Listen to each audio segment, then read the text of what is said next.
Hey, Chris. How are you? Welcome to the show. Hey Taylor, thanks for having me.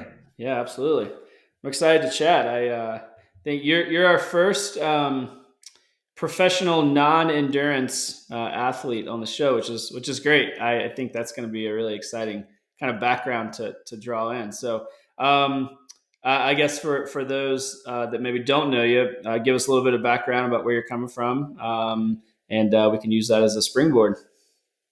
Perfect. Yeah. So my name is Chris Manderino. I am a former collegiate and NFL athlete.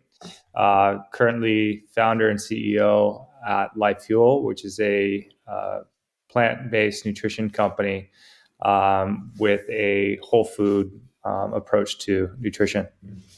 Very nice. Yeah, so I'm always fascinated in athletes, journeys, specifically athletes like yourself who have been at it a long time, right? You started presumably, at a relatively young age. You played in, I imagine high school. You played in college. Went on to the NFL. Um, just kind of walk me through what that journey's looked like. Like, what brought you to sport to begin with, and then what kept you engaged in it and with it for so long, because it takes so much, right? It takes so much commitment and drive and effort, and that's something that no matter where you're coming from or what sport you're engaged in, so often athletes burn out and these types of things, and it's hard to stick with it. So just I'd love to hear just about that kind of journey from an early age with you up to to your pro days and now. Yeah, I guess that's the endurance part of Right. the Yeah, yeah. Right. right? Yeah. Because that's exactly what it is, right? Especially with a sport as violent as football, and the high risk of injury and just the toll that takes on your body, right? So being lucky to some degree, but also taking care of your body and making sure you stay healthy and do everything that's required to continue to chase that dream. But for me, yeah, it started back in early childhood. I mean, I played, all types of different sports. I was a great swimmer as a kid, competitively swam. Played basketball, baseball, football, you name it. There's a period where I got into golf, but football for me was always, something that I was really passionate about. My dad had played at Michigan State, so I think that was a big driver for me to want to play, big time collegiate football, and then one day hopefully have the chance to play in the NFL. And so, you just is your when you're a kid, it's just a game. You're out there for fun, and you kind of play pretty much all over the football field. You get a chance to try all the different positions and whatnot. But then things start to get a lot more serious once you get up into like the high school level, and you really start to kind of got to hone in at your skills and try to get noticed. So you can play at the next level, and most guys don't ever make it past high school, right? If you look at the sheer number of athletes who play high school football, the percentage that go on and play collegiately is very small, and then much smaller to those Right. that ever get to the NFL. And so, for me, I was still kind of playing a few sports even into high school. I was playing basketball, and um, I had a big setback with my shoulder. I had a subluxation. And so during the off season, like basketball and all the other sports went away, and it was full time trying to recover and get back so I'd be healthy for the next football season. Because I had recognized at that point that if I was going to continue to play athletics beyond high school, that football was really going to be my ticket to get there. And so, that rehab and recovery process certainly was not fun, but, I was able to get through it and, prepare myself for what would be my junior season, which is a pretty critical time to get noticed and all that. So, at the time I was playing quarterback and linebacker, both sides of the ball, which is pretty unconventional. You don't see that very often, where you're starting quarterbacks playing, starting linebacker position, which is a very physically demanding you're position. you're a busy man. And but we we had a lot of success. We had a great team. We ended up winning the CIF conference that year and went undefeated. And so that really built a lot of momentum. It got a lot of attention, I think, and people are starting to recognize what we're doing at that level. And then senior season, I was started the season at quarterback, but then 2.5 games in, we kind of flirting with this idea that I might play running back. And at halftime, I think third game into the season, the coach decided to make the switch and move me to running back. And that I ended up have like an amazing season, broke a lot of high school records for touchdowns and yards and all that good stuff, and was still playing both sides of the ball, linebacker. However, coming out of high school, like a lot of those big time collegiate offers that I thought should be there based off what I had done and guys I had competed against that were getting the offers to go to Oklahoma and USC and all these big time colleges never came my way. And so it was a pretty frustrating time for me, a very challenging time, and really that gut check time to say, okay, what do I really want? What route am I willing to take to get closer to continue this journey and pursue that goal that I had to play at the next level. And you're I was faced with a few options. One could have been to go to like a JUCO for a couple years and then try to prove myself on that stage, and then get an offer after 2 years, go to a smaller like 1AA school or Ivy League or something like that. But I still had this like strong drive to really play at the highest level, and that's really what I wanted. So the other option was to walk on, and there's a few schools that were kind of recruiting me, but they didn't have scholarships. So I was like a recruited walk on, and ultimately I chose to pursue an opportunity with Berkeley and walked on there. And it was probably the toughest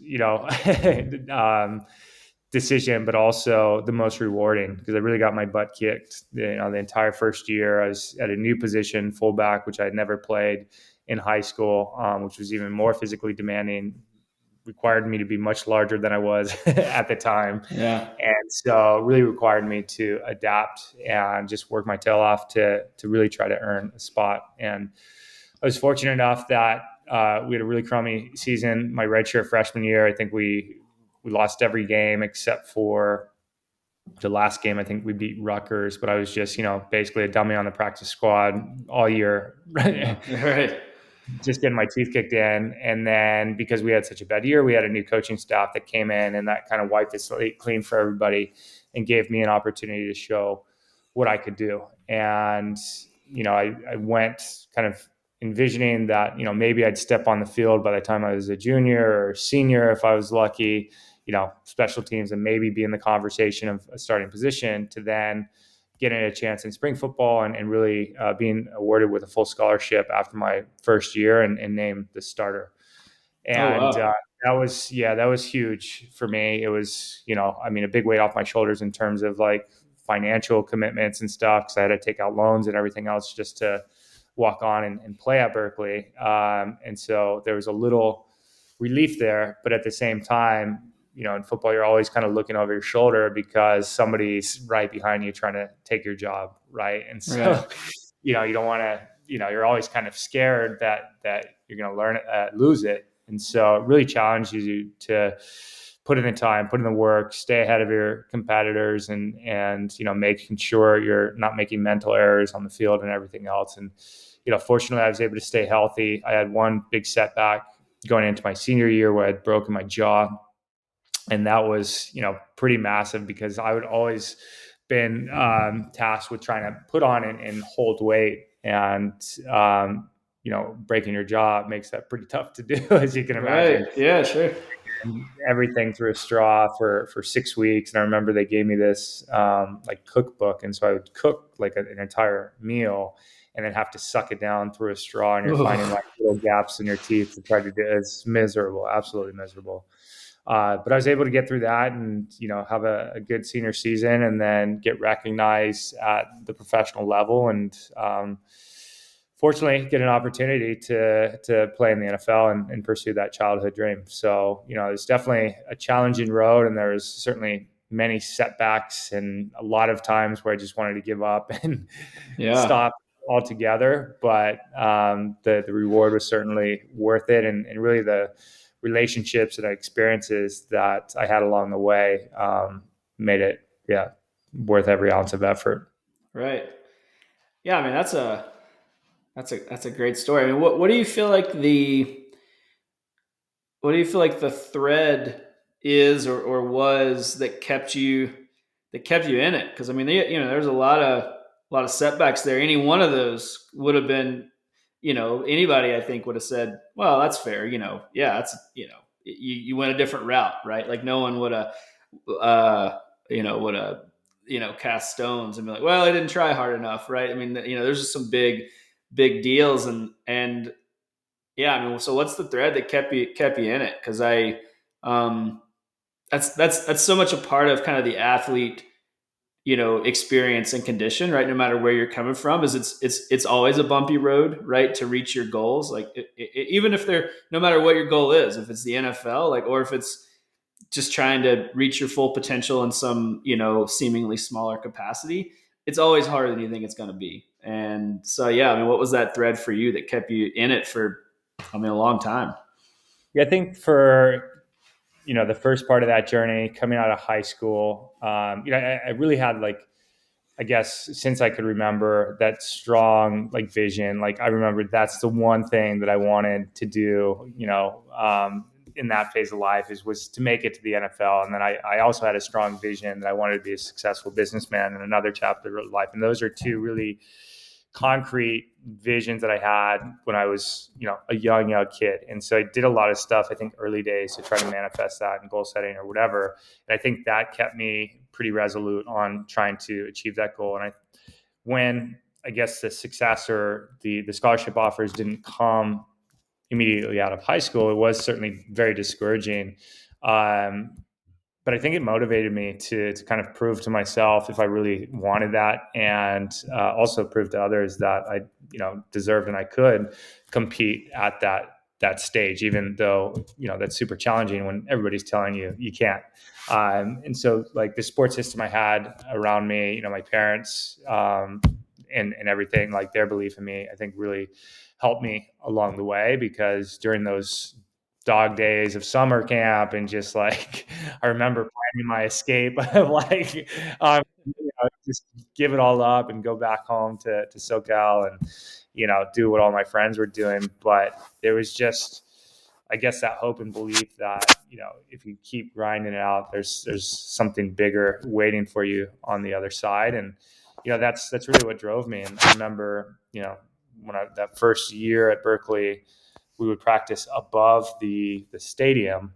And Berkeley's got this great old historic iconic stadium. It's in this beautiful setting in Strawberry Canyon. And when I was walking down after just a brutal practice, I would just look at the stadium and imagine it like on game day with everybody screaming and yelling and all jazzed up. And I just would tell myself that I could just step foot and be in that atmosphere, all this is going to be worth it. And so, you just kept going. And I think, similar to an endurance athlete, right? It's just one foot in front of another, right? Take another step, just keep going, keep going, keep going, right? And Right. that's that mental battle that we all have to fight with ourselves, right? And I think that's a lot of times the biggest challenge that we face as athletes is that internal self-talk, right? That sometimes For that's the sure. biggest, because there's a lot of externalities that you can't really control. And like, as athletes, we can work through those, right? Sprain an ankle, you do whatever. Okay, you do whatever you need to do to get it right. But that self-talk, especially if it's fueled by reaffirming, other voices, other things, that becomes very difficult and challenging to do with. So I think having that clarity of what you want in your goals, but also just the conviction to get through it all, and the positive affirmation of telling yourself that you are capable and deserving of whatever it is that you're trying to achieve. Yeah. That's a good point. I mean, it's almost it in a way it's almost easier if it's just an injury, right? That's much more clear cut. You're like, oh, okay, I sprained my ankle, I hurt my shoulder. Here's 8 weeks. Yep, Do X, Y, and Z, and I get to the other side of that. exactly. If it's not that, if it's these like more kind of psychological, or you have to kind of that motivation has to come from somewhere external to some sort of clear cut defined timeline. That's a much harder thing to navigate, and that's yeah, that's we see that happen again with athletes of all disciplines. Is it's easy to kind of you get really excited about the allure of a particular outcome, right? So that could be it could be like a podium, right? It could be like winning something. It could be a PR. It could be a great, even like a great practice or a great workout or something. But there's a lot of space between the work that has to be done before those things exist, right? Before you actually get to any of those outcomes. Um, I mean, is that what it felt like for you? I mean, because the NFL would be like the penultimate version of that. Would be like that's the shiniest, most alluring thing, certainly in like American sports. And so, like, what was it that I mean, was it that thing that that kept you really fired up, or was was there something in between that we were like, okay, I got to just focus on, I just got to do this, right? Like, I mean, you said like the Berkeley Stadium, like that's a great, kind of analogy. It's like, okay, I just got to imagine like my day will come because I just feel like it's so hard to get lost in that path, right? You're like, because those things are so far away, right? From the time you were like getting your ass kicked at Berkeley to the NFL was a lot of space. Um, so yeah, like what did that, how did you balance that? Yeah, I think the structure of football like keeps you fairly well focused on that. Like, Hmm. so we always start the season, with that end goal in mind, right? And everybody's kind of chasing that same goal, more or less, right? But then you kind of break that down into a bunch of many steps or many things that need to happen, down to, daily practices or making sure that you're getting your going to class so you're not getting in academic trouble, like all these things Hmm. that add up to the big things, right? And if you ignore those little things, you don't even stand a chance of getting to the next level or winning your conference or whatever that goal is. And so I think having that big picture constantly in mind, that goal is super important, but also knowing what you need to do on a daily basis and having that accountability to both yourself and, in this situation, a team, is what keeps you driving toward that goal. And I think when you're in that team environment too, like that changes. There's different dynamics, different team Sure.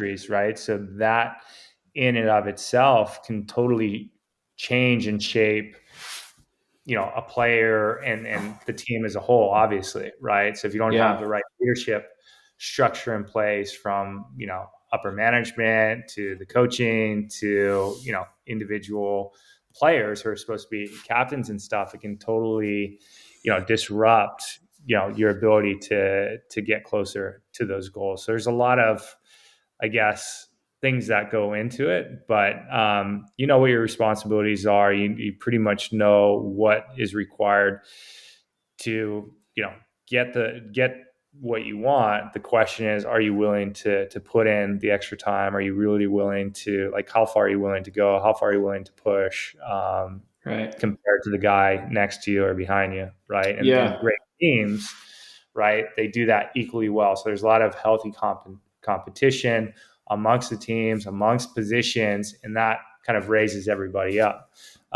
So yeah, I think that like having a really good team dynamic is super important for football, and you see that analogy oftentimes in business too, right? Either football or military. Sometimes it's just that set of accountability to the person next to you, but also taking care of your role and understanding what that is in the broader picture and working toward that common goal together. Right. Yeah. I mean, with the like business side of things, that becomes such a great parallel because the health of the team is more valuable than like any one individual, right? Or like or the sum total of the effort should be to support the team, and that's what moves the needle, right? From if you're trying to like create something from a business perspective. um that's great. I think that too, like that team component. I've we talk a lot about on this podcast, like this kind of idea of, or this very real need to like to build like a support network, right? Like if you're just in there alone grinding, like there's probably a finite timeline where that's really going to be successful. And to your point, like you need that person next to you that is counting on you, or that is going to have your back when you have some of those low points. And that's the great, I mean, that's the fantastic thing about team sports, is you do have that that that network, and that's going to push you. And those, like there's like clear kind of actionable steps along the way, and where the team needs to go. And if you're just out there alone, it's hard to make sense of all that. You need that support network, whether that's a team in football, or whether that's you move on through your life, and that's physical therapists, massage therapy, nutritionists, people that are going to help you stay accountable and understand what you need to be successful, and hold you to those standards. That's great. So switching gears a little bit, I want to talk about, I'm just interested in your, um, I imagine you've had a really dynamic relationship with food. So from you said you had to stay bigger, right? You had to have a certain amount of mass to be able to play so much. I mean, you had to eat through a straw and this and that. And, so yeah, what's that been like for you from early days, and how you fueled your body, and how you kind of thought about that process, or looked at it, um, to obviously where you're at now. It seems pretty dramatically different in terms of how you're just kind of thinking about that food as a method of fueling and well-being, versus maybe just trying to like cram it in. Yeah, that's a good way to put it. And it's really been an evolution for me, right? And just kind of consistently trying to up my nutritional IQ, and really, digging into the science, and going beyond just, taking, I guess, the advice of dietitians or nutritionists, of like the advice that I received as an athlete, right? Which was just, okay, you need to eat more. It doesn't really matter where the calories are coming from, you know, Right. fuel up on whey protein shakes. And that was kind of the advice that I had received, right? And my goal at that time was obviously very different than my goals today, right? It was to continue, mostly focused on moving the needle on the scale, right? I needed to get bigger, I needed to put on bulk, but I also needed to get stronger, and all that. But alongside with that, you're putting on more fat mass as well. And for doing that for as long as I did, there's some other things that I started to notice that, I wasn't very happy about, right? So like I had a lot of heartburn, a lot of digestion and gas issues, just kind of energy levels were up and down, mental clarity, probably not as sharp as it could be. And you're kind of wondering, like, why is it, I'm training at a high level, I'm doing all the things that everybody's telling me I'm supposed to be doing. Why am I feeling this way after I eat? And you quickly make that connection with, it's the way that you're fueling your body, right? And so it was really, I think, in the NFL where I start to see some guys and how they were kind of doing things a bit differently. Tony Gonzalez is a great example. He's a Hall of Fame tight end, and he was eating a more plant. I don't know if he's vegan at the time or just like eating mostly plant-based diet. He had his own like separate nutritionist, and was really dialed in to his food and his nutrition. And it showed, like he's like a freak physically, and was able to compete for his, I think, 15-year career or something, for a very long time at a very high level. And you see that more and more, right? The guys that have really taken a vested interest in the nutrition and recovery side of things are able to really extend their careers significantly. And so I think that really tuned me on to it more so, and had me look deeper into it. in a different way, because I had always been told, it was kind of more like bodybuilding type stuff and weight training stuff. I had an uncle who was, a bodybuilder. I trained with a buddy of my dad's from college who like trained with Arnold Schwarzenegger and all this stuff. And so he Wow. had given me like all this advice about how to build size and bulk. And so I'd been through like a bunch of different like disciplines and stuff on the training side, but the nutrition side, based off the advice I had received, just was subpar. And I really, I guess, realized that more so when I was done playing football, and I didn't need to be 240 plus pounds anymore to smash linebackers in the face. I wanted to lose a lot of that weight because my bones hurt so much, just everything ached, and I just didn't feel or look, the way I wanted to. And so I had an opportunity to go abroad and live in Italy and play football. And I just had this eye opening experience that I saw the way that they lived and eat was so, so much different than, the Western world, the Western pace of eating. Right. And it was a diet that was more local. They were more mindful about, sitting down and eating and the preparation that goes into the meals. And also, I would notice that food would perish a lot quicker when I would go out and buy it from a farmer's market or a grocery store. Whereas in the States, it would last like a month if I bought, carrots or an apple or whatever. Right, right. It's kind of, fueled, I guess, going deeper into the subject and really starting to understand like how we got to where we are now as a society in the Western world, and how disrupted and different our food system is today than it was just a few decades ago.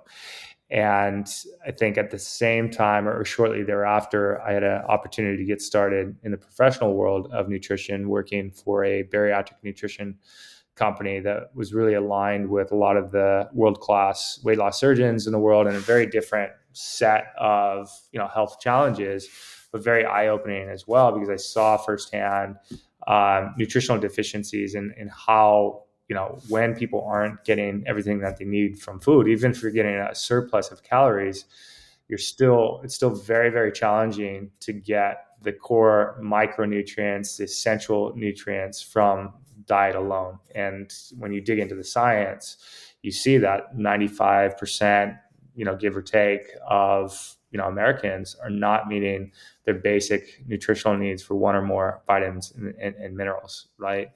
So when that happens, the body kind of flips a switch, from long-term health to short-term survival, and everything starts to break down. You accelerate the aging process, you accelerate the degradation of cells. So, and then how that manifests depends on genetics and epigenetics and different things, right? So for someone, it might be overweight and obesity, some might be an autoimmune disease, some might be something else, right? But when you don't provide your body with that essential fuel, something's going to give, and you're going to not live as long as you can, and as healthy as you can for that period of time.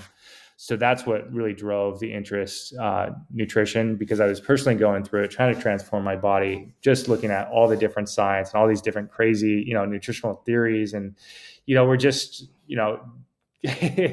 so bombarded with all these dietary theories. And one day, fat's bad, the next day fat's good, and keto this and vegan that. And it's just so mind numbing. And when you really get down to, what the core set of principles are that really make us healthy, that nobody can really disagree on, it's eat more plants. I'm not saying you have to go vegan or whatever, but plants are one of the best fuel sources that we can put on our plates, one of the most nutrient dense fuel sources. And then really think about where the other stuff comes from. So if you're having red meat or whatever, how's that cow being produced, right? How's it raised? Is it eating a natural healthy diet? Is it roaming free on grass pastures? Because that materially changes that food and the nutritional composition of it. On one hand, you've got this amazing steak that's rich in omega-3 essential fatty acids. On the other hand, you've got something that's, pumped full of hormones and antioxidants and Yeah. higher in omega-6 inflammatory fatty acids. So I Yeah. think that's really the philosophy now. It's okay, trying to get back to a more localized way of eating. And I've had the opportunity to live and kind of travel around the world, and so a lot of times I'll eat the way that the locals do, and I'm not kind of stuck in this construct of some dietary sigma that doesn't work for Yeah. 90% of the global population, right? It only works in the United States. And I think that the biggest thing is just like getting breaking the reliance on ultra processed foods, which are more these enriched flours and oils and all this stuff that has a lot of calories but no real nutrient sustenance to it. And there's a bigger compelling reason behind that too, because it's like we have to, this is one of the most important things that we all need to be more mindful about, based off food security and climate change and all these things that food plays a massive role in. So Yeah. yeah. I know you're, and you mentioned that not adhering to um, like a particular named diet, which I'll just fully admit I think is amazing. Like I that's I there was a quote, and I forget, so I won't try to place a name to it because it's escaping me who it was. But the quote was, if it's got a name, it's probably missing something that you need, right? Like Yeah. eating, fueling your body doesn't have a brand. Right. It is eating, it's fueling, it's giving your body all of the full range of nutrients and resources and minerals and calories and so on that you need. And as soon as we name it, that by nature means that you've taken something away. It's a restricted approach to fueling. Yeah. But I'm curious, as someone who has invested a tremendous amount of time and is now making your living um, in this space, and who's launched a company trying to working to make an impact in this space. Like, what's your? I just I guess expand on your experience with that kind of approach and why you feel like this more um I don't know. I mean, what's the best word? I would say like less complicated. Like to me, it feels like we've tried to make it more complex by giving it a name and branding it and making all these products that come in bags that adhere to a particular branded diet. And if you, it's easier. It feels like it should be, certainly outside of the Western world or outside of the U.S. Like, so I don't know. Yeah, like what's your, what's kind of led you to feel like that's really, where we should be putting our effort, versus this Yeah. So I marketing think stuff. it's getting back. It's just like intuitively thinking about, okay, where were we 1,000 years ago, or even 100 years ago? We had a more agrarian, lifestyle. There's, okay, so even when it's not hunter gatherers, right? I don't expect anybody to go out hunt Right. and gather food, right? But we were more connected. Food was still very localized. You still went to maybe a butcher just to get meat, or maybe to a local produce broker to get fresh fruits and vegetables. And due to the quality of the soil, it was still very rich in micronutrients. It was this much different thing that exists today in the monocrop agriculture that food is largely produced with today. So I think if you want to go and subscribe to any like specific dietary tribe, like I think as humans, we kind of are compelled to do that, right? We are tribal in nature. And so I think people do find, I guess, identity with subscribing to like keto community or vegan community or what have you. But I think you really need to ask yourself in how much that's actually serving your health goals. Because when you start to eliminate entire food groups, something's going to give. And we see, micronutrient deficiencies across the board in a standard American diet. When you start to specialize even further, like every vegan knows, like you can't thrive on a vegan diet without B12. Most people don't thrive long term, for nutrient related deficiencies, right? So you're going to have to get it from somewhere. And oftentimes that's taking products like ours at Life Fuel, which are designed to meet the needs of all humans, the essential nutrients that all humans need, Right. right? Just biologically, biochemistry speaking, don't care if you're vegan, keto, or whatever. We all have these underlying, basic human essential needs, and that's the unique approach that we've taken to nutrition. So most nutrition companies are reductionist approach and would try to sell you 100 different products. Here's a vitamin D supplement and B12 and this and that. And oftentimes when people get too far down this road, they do need therapeutic high levels of certain nutrients just to get back to, I guess, status quo.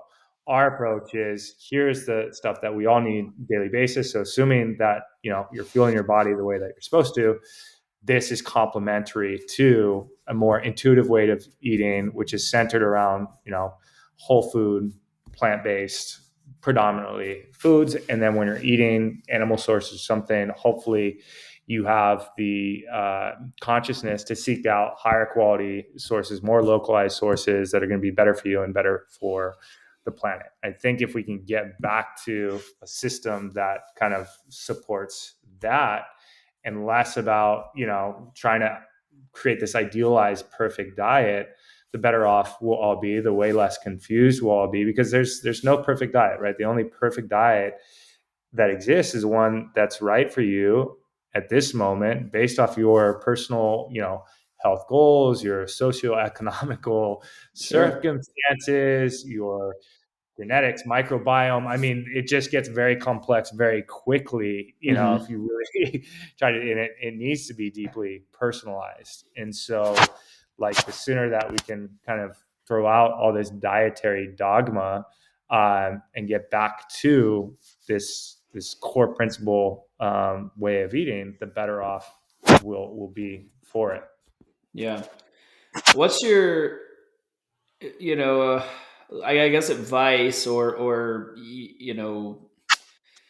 um, how do we cut through some of that noise, or all that noise? Because that's, in my capacity as, coach and someone who works with athletes all over the world. That's so often where I kind of have to meet athletes at is there are a couple of things. One, not really knowing where to start, right? So there's all this stuff. Um, Maybe they know it should be easier, but they can't get there, right? They don't know what information to trust. And then secondly, and maybe you could weigh in on this as well, is like how do we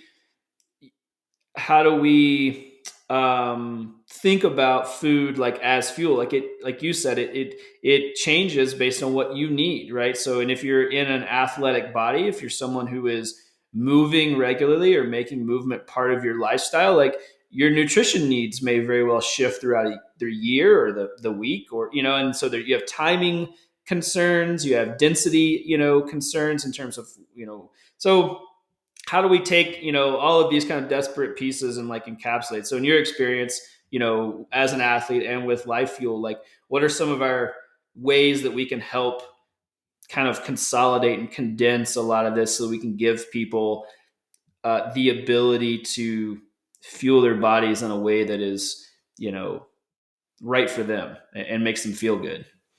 Yeah, so I think there's a few key points to consider. So one is just the question of, am I an athlete? Am I eating for athletic performance, or am I eating for general health and wellness and longevity, right? Because as we know, the goals of an athlete are very, very different, and the needs of an athlete are very, very different than just like the regular individual, right? So Mm-hmm. caloric load, like all that stuff, depending on training cycles, you can get very scientific about it. And you probably should if you're trying to squeeze out every percent of performance and recovery you can, right? And if, as an athlete, if you don't have your nutrition super dialed in, you're leaving something on the table.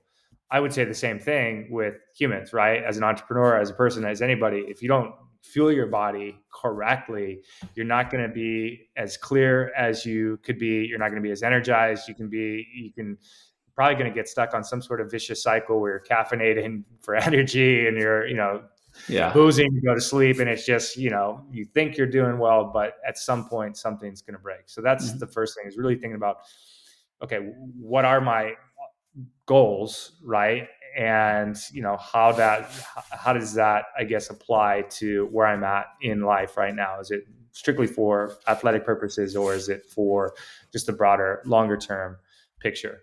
Second thing is, I think, reestablishing your relationship with food and really getting back in control of, I guess, hunger, and raising your level of standards for what food is, right? So I think we've done a terrible job at, just because something, is in a package, or, is like food, we simply accept it as food, but it's more chemicals than it is Right. actually nutritional sustenance, right? So that level of what food standards are, right? It's actually pretty simple. Most food has like one ingredient. It's an apple, it's a carrot, it's a piece of beef, right? Like, so it's a lot more simplistic when you think about it that way, because you don't need a PhD to sort through nutritional labels and everything else, right? Right. The challenge with all that in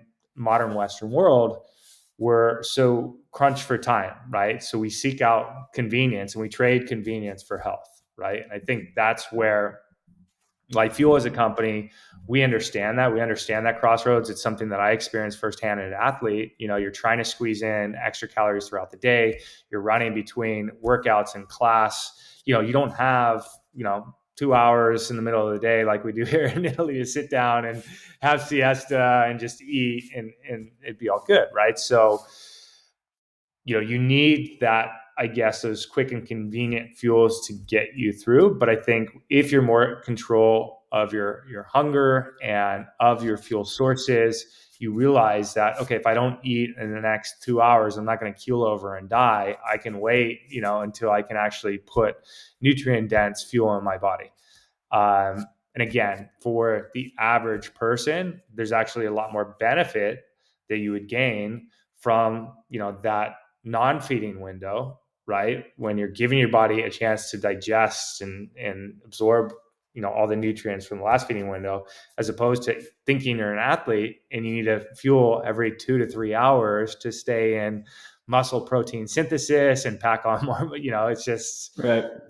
that's the important part of it. So, yeah, I think the closer we can get to real whole foods, the more plant centric we can get, the better. And when you are time crunched, you need a convenient choice.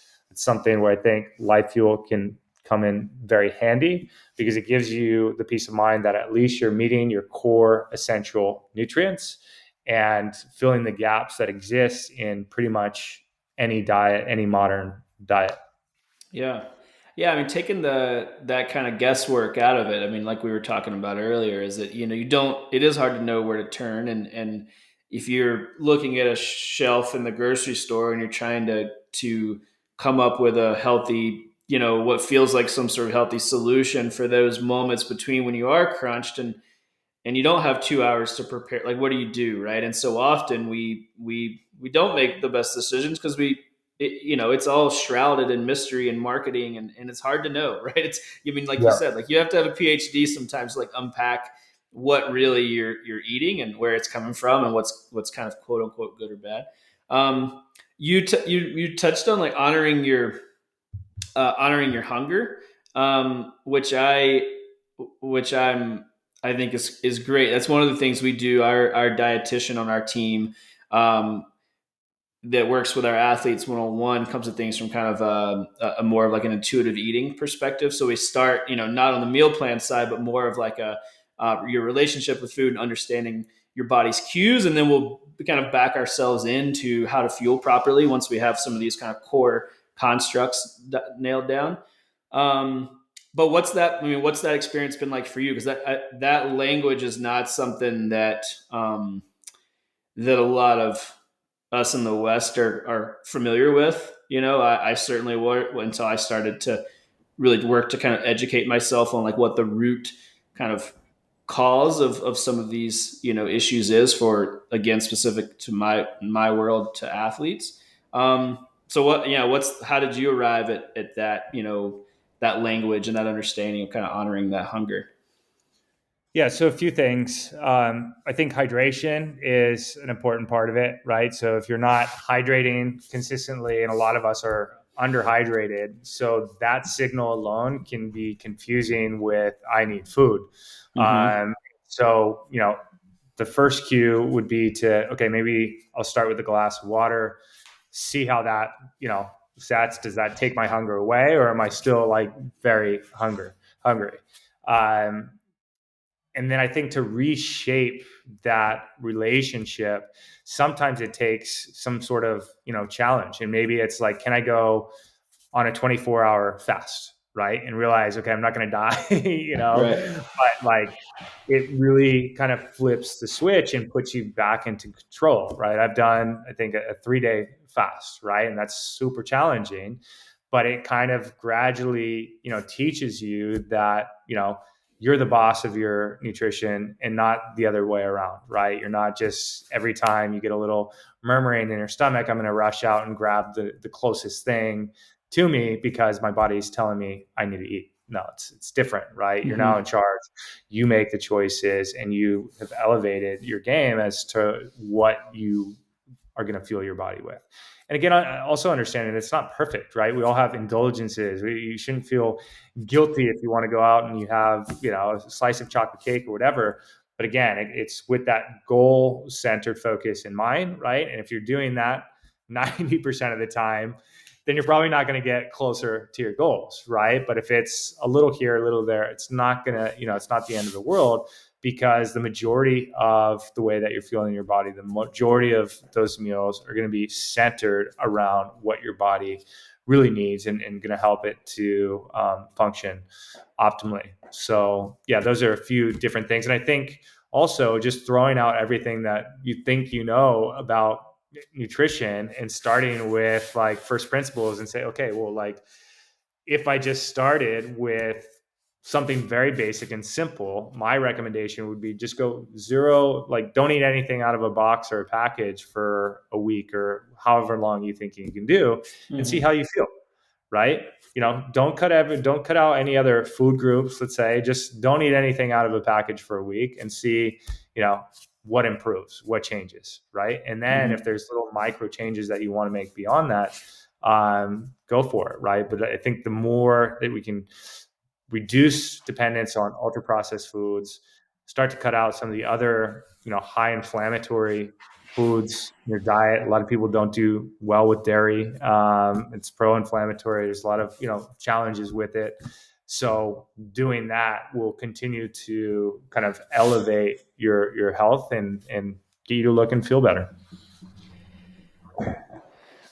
I wonder, so many people, you talk to, and I'm sure you've had the same experience, when you start kind of diving into the space and you start trying to understand the some of the issues and and complications people are having, some places where they're getting hung up. We've made a really big deal um, over the calorie, right? So that's what people fixate on, is they're like, well, it's only, you hear this all the time, right? It just did out in the world. You're like, well, it's only 300 calories. It's only, but not having any idea. We've in the language we've used to talk about food, we've created a big disconnect in like what makes up a calorie, right? So density and where are those calories actually coming from? And calories become like the be all end all, right? Is like if you take in X amount of calories, like you're box checked, I can move on about my life. And there's any number of ways to make those calories up, obviously.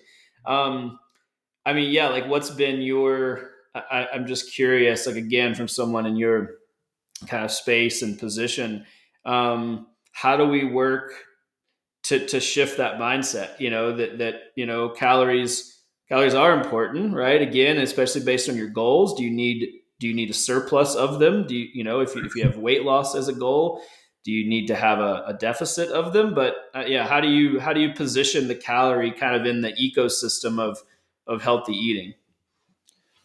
Yeah, it's a great question. And you're right. They do matter, right? But the quality of those calories matters more than the sheer number alone. And I think one of the biggest mistakes people make, if they want to like lose weight, all of a sudden they just, okay, I'm going to go on like a juice cleanse or something, and so you're stripping away all the nutrients and fiber and a lot of the stuff that's going to keep you energized and not hungry and looking and feeling good, so that you can get closer to the goal you have, because the obsession is solely about caloric consumption. And I think we tend to drastically overestimate the amount of calories we burn and underestimate the calories we consume.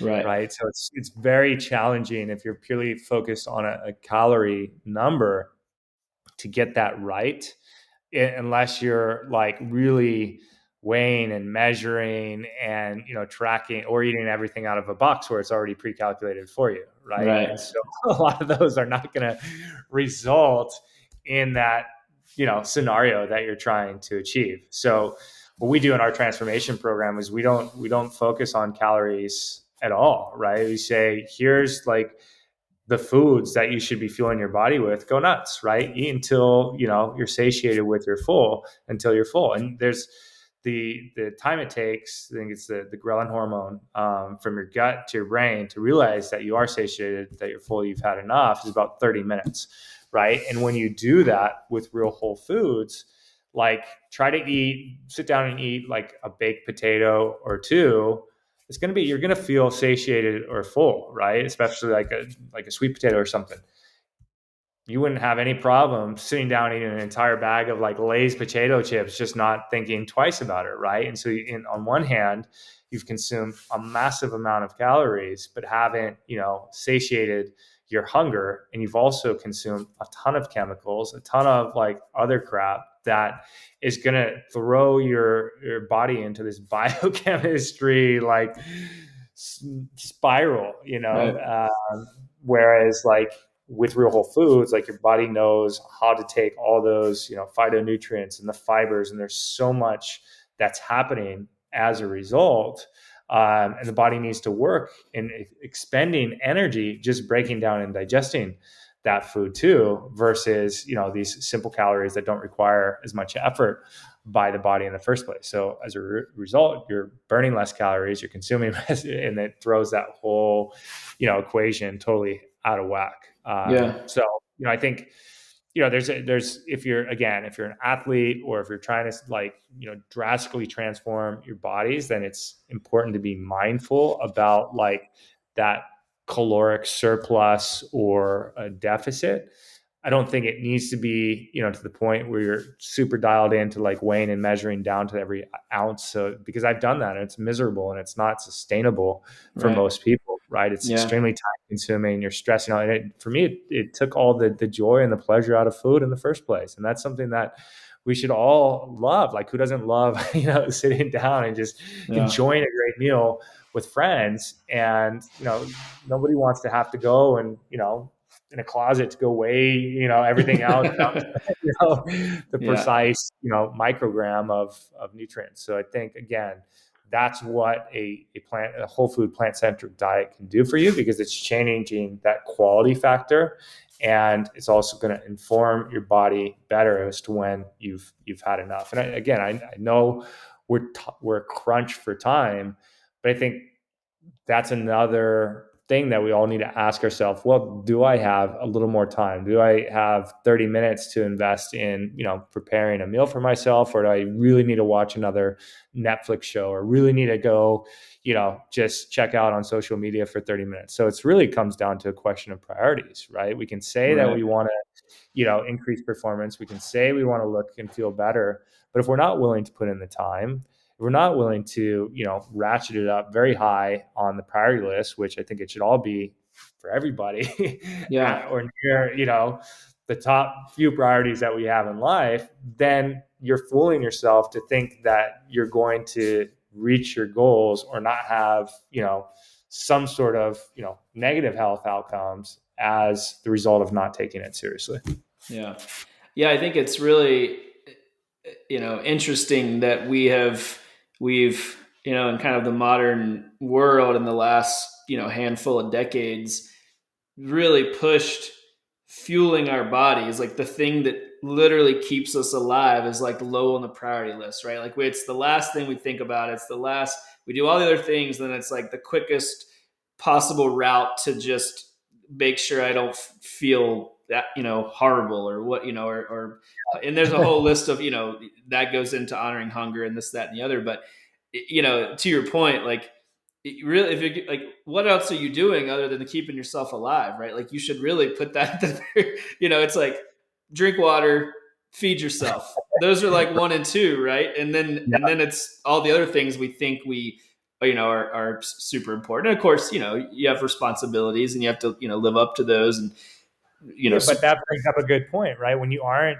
doing that good enough, right? The yeah, other stuff is going to suffer as a result, right? So can you really be the best husband if you've got, low energy, in a terrible mood, or, right, all these other things, right? So can you be the best entrepreneur or business person if the health side is lacking or suffering? No, you can't, yeah, right? So it really does start with that, making sure that self-care is a high priority, because that only allows you to be more of the person that you want to become. right, 100%. Yeah, I've made the same argument, or my I have the same stance when it comes to exercise, right? Like, if you don't prioritize yourself and your health, and with that, I include in that, fueling, eating to fuel that performance in a way that you can reach your full potential. Like, if that's not a high priority, if it's not a touch point, you can't go out and be the best version of yourself in the rest of your life. You can't reach your career goals. You can't, be the person for your family and friends that they need you to be, because you're not giving yourself what you need, right? And movement, exercise, training, whatever you want to call it, it's a part of that, right? And it could be very small doses. You don't have to run marathons, but that's, same thing with food. Is it's the thing that slides down the priority list, right? I'm like, no, you gotta get up, you gotta, again, you gotta drink water, you gotta feed yourself, and you need to move, right? And then Yeah, everything else will come in, like, it'll fall into place if you give your body what it needs to excel, and that's good food, good exercise, and that, with that comes clarity and energy and, mood, like you said. Yeah, I'm always like, if you don't do anything else today, like if you feel like you really fell flat, like in your business goals or whatever, like, at least exercise and eat right, because that, yeah, like, you're no, gonna, yeah, you're that's gonna you're gonna carry that forward to tomorrow. Like, you'll wake up and you'll have a good day, right? Like, you can, maybe if you fell flat today, but if you can, like, treat yourself right, and again, you said self care, which I agree with. Like, if you can, prioritize that self care, like, you'll come back around, right? You'll reach that high point again. You'll be able to execute in ways that are in alignment with your goals. Um, Not the other way around, right? We do that, especially, like, that's so popular in the entrepreneurial world, like myself and you and anyone who started a business, where it's like, work is first, and then if you get around to the other stuff, right? Like, that's kind of the ethos a lot of times. And I'm like, I like to work as much as the next person. Like, I'm super driven, but I'm gonna make sure I check my personal boxes first, right? And my body and mind are right, and then that's gonna allow me to deliver and execute in places that I want to excel the rest of my life. absolutely. So, um, well, Chris, man, this has been awesome. I can't thank you enough. I love where you're coming from. I love your, yeah. I couldn't agree more. It's super super insightful, and I appreciate your time. Yeah, no, thank you so much for having me. I thoroughly enjoyed the conversation and hope that your audience really finds it valuable. Yeah, no doubt they will. Yeah, this connects on a lot of levels for sure. So, I'm excited to get this out there, and I know everybody will be excited to listen to it. So, yeah, thanks again, Chris. Awesome. You bet. Thanks for having me.